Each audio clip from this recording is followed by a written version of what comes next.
Agenda मुस्तरद। America ने Canada की मुकम्मल हिमायत का ऐलान कर दिया। भारत पर इल्जामात के मामले पर कनाडा से कशीदगी की तरदीद कर दी। कैनेडियन मीडिया भी ठोस शवाहिद सामने ले आया। इत्तेहादी मुल्कों की इंटेलिजेंस एजेंसियों की तहकीकात का हवाला देते हुए कहा, सिख रहनुमा के कत्ल में न सिर्फ भारतीय अफसर बल्कि सिफारतकार भी मुलव्वस है। जब पहला कत्ल हुआ था तब तो लग रहा था शायद इंडिया ने करवाया, लेकिन जब यह के बाद धीरे दूसरा कत्ल हुआ है उससे लग रहा है शायद इसमें दूसरी मुख्तलिफ मुल्क ये जो सियासत है इसमें इन्वॉल्व हुई है। জয় হিন্দ বন্ধুরা, যেমনটা আপনারা সকলে জানেন যে খালিস্তানি বিবাদকে নিয়ে আর কানাডার সাথে সম্পর্ক এখন অনেক খারাপ হয়ে গেছে ভারতের। আর এটিকে নিয়ে পাকিস্তানের মিডিয়া আনন্দ করছে, সাথে পাকিস্তানের কার্যগত প্রধানমন্ত্রী এই বিষয়ে কানাডাকে ফুল্লি সমর্থনও করে দেয়। সাথে আমেরিকার হোয়াইট হাউসের তরফ থেকে একটি টিপ্পনী খবর বেরিয়ে এসেছে, যেখানে তারাও বলেছে যে তারা কারোর সাথে নেই আর আমরা চাই এর ওপর সম্পূর্ণ ভেরিফাই হোক, আর যারা এই কর্মকাণ্ড করেছে তারা যেন সাজা পাক।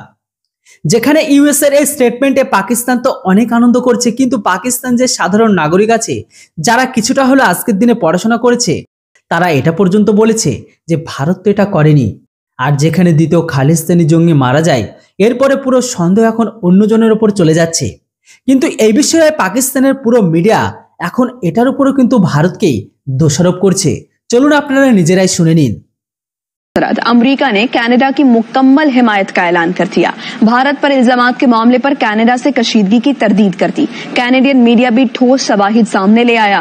इत्तेहादी मुल्कों की इंटेलिजेंस एजेंसियों की तहकीकात का हवाला देते हुए कहा, सिख रहनुमा के कत्ल में न सिर्फ भारतीय अफसर बल्कि सिफारतकार भी मुलव्वस है। और कनाडा के दरमियान हालात दिन ब दिन कशीदा होते जा रहे हैं, ताल्लुकात इन दोनों मुमालिक के ख़राब हो रहे हैं। क्या कहेंगे, आपको सूरत-ए-हाल किस तरफ जाती हुई दिखाई दे रही है? आज भी ये खालिस्तान का रहनुमा जो है वो कनाडा में कत्ल हो गया है, क्या इसका मलबा भी कनाडा इंडिया पर डालेगा? देखें, जब पहला कत्ल हुआ था तब तो लग रहा था शायद इंडिया ने करवाया, लेकिन जब यह के बाद धीरे दूसरा कत्ल हुआ है उससे लग रहा है शायद इसमें दूसरी मुख्तलिफ मुल्क ये जो सियासत है इसमें इन्वॉल्व हुई है। क्योंकि मेरे सुनने में जो मैंने एक रिपोर्ट पढ़ी उसमें यह आया था कि जो G20 हुआ है उसमें कहा, यानी अमेरिकन और उनके सपोर्टर्स थे, उनका कहना यह था कि वहाँ पे रशिया की जो मुखालफत की जाए, जिस पे मोदी ने सख्ती से उनको मना कर दिया कि नहीं, यहाँ पे क्योंकि वो हमारा दोस्त है, यहाँ आप उनकी मुखालफत जो है वो नहीं कर सकते, ना उनके खिलाफ कोई बयान दे सकते। लेकिन फिर भी शायद उसके बीच में उन्होंने कुछ बयान वगैरह आए हैं। देखिए, अमेरिका जब देखता है कि जब उसकी नहीं कहीं सुनी जा रही होती है, जब उसका कोई दोस्त उससे ताकत में उससे ज़्यादा ऊपर जाने लगता है, तो फिर उसको काबू करने के लिए कोई ना कोई जो स्कीम तैयार करता है। तो देखें, इसमें हो सकता है इसमें अमेरिकन इन्वॉल्वमेंट है। उसके बाद ये प्लान तैयार किया जाए कि इंडिया का जो काबू किया जाए किसी तरह, क्योंकि कल को इंडिया उनके लिए जो है नाकाब तलाफी नुकसान उनको पहुँचा सकता है और इंडिया उनके काबू से बाहर जा रहा है। तो इंडिया का एक तरह का उन्होंने नथ डालने के लिए या जो अगर उनको काबू करने के लिए उन्होंने जो प्लान तैयार किया है, इंटरनेशनल ताकतें जो है जो इंडिया को इस टाइम अपने काबू में लाना चाह रही है, उन्होंने एक कत्ल जो कराना शुरू किए हैं, क्योंकि यही ऐसा एक इशू है जिस पर इंडिया को काबू किया जा सकता है। कश्मीर के इशू पर आप उनको काबू नहीं कर सकते, तो जाहिर बात है उसके बाद उनको यही मिला है कि कोई ऐसा इशू पैदा कर दिया जाए जिसमें इंडिया जो है थोड़ा मुश्किल में आए, क्योंकि जाहिर बात है कनाडा भी कोई छोटा मुल्क नहीं है और मुझे नहीं लगता कि ये ज़्यादा अर्सा रहेगा। आप देखें, कुछ अरसे बाद ये हालात जो है बिल्कुल नॉर्मल हो जाएंगे। सिख रहनुमा के कत्ल में भारत के मुलव्वस होने के ठोस शवाहिद हैं। न्यूयॉर्क में मीडिया से गुफ्तगू में कैनेडियन वजीर आज़म जस्टिन ट्रूडो ने कहा कि भारतीय एजेंट्स ने हमारा शहरी कत्ल किया, उम्मीद है तहकीकात में ताउन किया जाएगा। वर्ल्ड कंट्रीज जो उनसे उनके प्रेशर में आए हुए हैं, उन्होंने एक स्टेटमेंट तो दे दिया कनाडा वालों ने, लेकिन अब वो फंसे ऐसे हुए हैं कि उन्हें समझ नहीं आ रही कि निकले कैसे। कभी वो कहते हैं कि हम जो है वो इस चीज़ को प्रवोक नहीं करना चाहते, मजीद हम इसे ख़त्म करना चाहते हैं, मतलब कंफ्यूज नज़र आ रहे हैं। क्या आपको लगता है कि कनाडा आने वाले टाइम में सॉरी कर देगा प्रॉपर, या कनाडा कैसे रिलेशन आगे देख रहे हैं आप? मेरे ख्याल से तो कनाडा कट ऑफ कर देगा। ठीक है, अगर यूनाइटेड नेशंस में है ना, यूएन में है, कनाडा इन्वॉल्व है ना, इंक्लूड है अगर यूएन में, ठीक है, फिर वो मान जाएगा, नहीं तो वो कट ऑफ कर देगा। ठीक है, वो भी है। जो इंडिया और कनाडा का मसला चल रहा है ये आहिस्ता आहिस्ता बढ़ता मजीद कशीदा होता जा रहा है। क्या कहेंगे, ये सारा मामला क्या चल रहा है? कहा जा रहा है ये तमाम प्री प्लान्ड है, इंडिया को जानबूझ के डिग्रेड करने की कोशिश की जा रही है। देखिए, मैं तो इसमें ये समझता हूँ कि डिग्रेड क्या करना, अब तो कनाडा खुद देखेगा कि उसके ऊपर अब जिस तरीके से भारत ने वीज़ाज़ भी जो है वो बंद कर दी हैं, वहाँ के मतलब स्टूडेंट्स वगैरह भी जो है वो राब्ता कर रहे हैं बाकायदा इंडिया के अंदर, उधर की यूनिवर्सिटीज़ राब्ता कर रही हैं कि क्या आप लोग भी अब कनाडा आएंगे, आगे फर्दर अपनी एजुकेशन को कंटिन्यू करेंगे या नहीं करेंगे।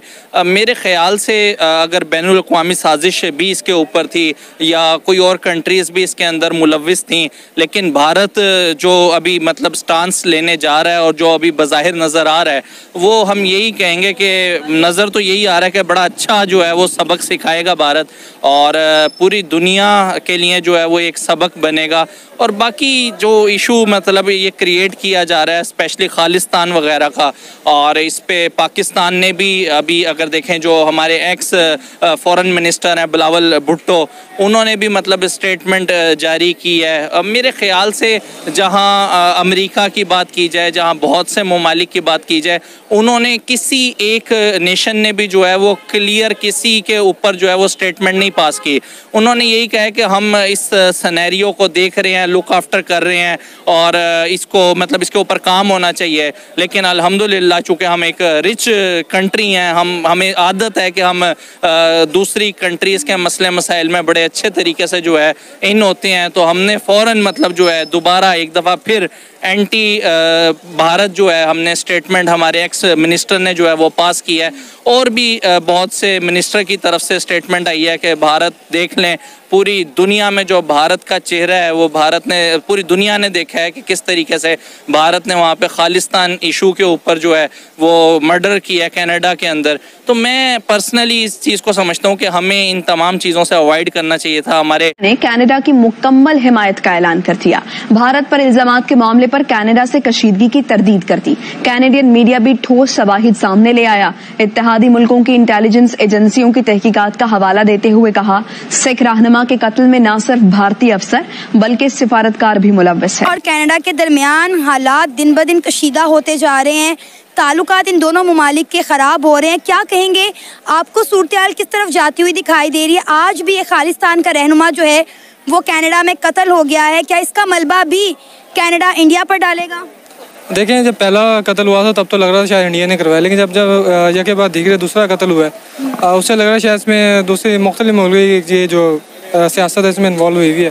क्योंकि मेरे सुनने में जो मैंने एक रिपोर्ट पढ़ी उसमें यह आया था कि जो G20 हुआ है उसमें कहा यानी अमेरिकन और उनके सपोर्टर्स थे, उनका कहना यह था कि वहाँ पे रशिया की जो मुखालफत की जाए, जिस पे मोदी ने सख्ती से उनको मना कर दिया कि नहीं, यहाँ पे क्योंकि वो हमारा दोस्त है, यहाँ आप उनकी मुखालफत जो है वो नहीं कर सकते, ना उनके खिलाफ कोई बयान दे सकते। लेकिन फिर भी शायद उसके बीच में उन्होंने कुछ बयान वगैरह आए हैं।